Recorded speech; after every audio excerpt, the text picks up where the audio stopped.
Hi, I'm Tae Kim, and this is the 13th lesson for learning Japanese from scratch.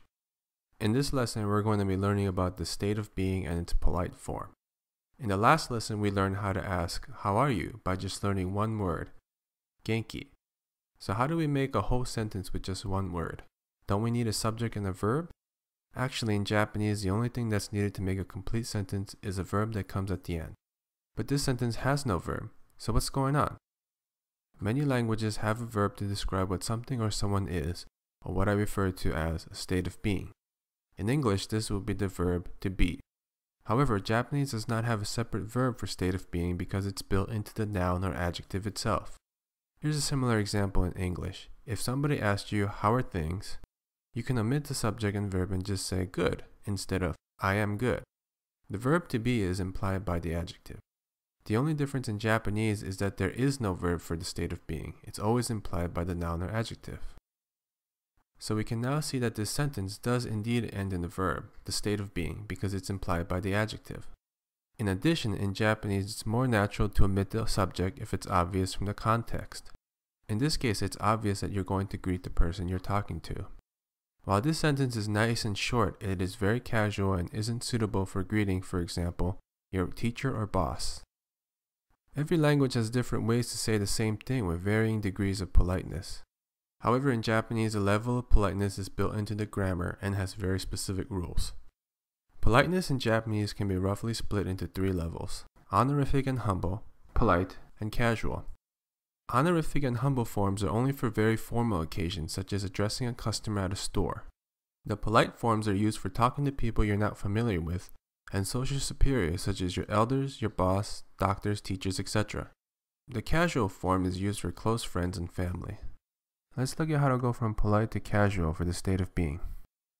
To change the state of being into the polite form, attach desu to the last noun or adjective. The pronunciation of desu is usually shortened to just des. In order to make that into a question, attach ka to the end of des. The ka is already a question marker, so we can but don't have to add a question mark. In addition, a small circle is the Japanese equivalent of a period. So here's how a simple greeting might look like with a close friend if you haven't met in a while. Is the casual way to say yeah or uh-huh. Genki? Genki. Here it is again with a pause so you can try saying it yourself. Genki? Genki. So here's how the same greeting might look like with your teacher in the polite form.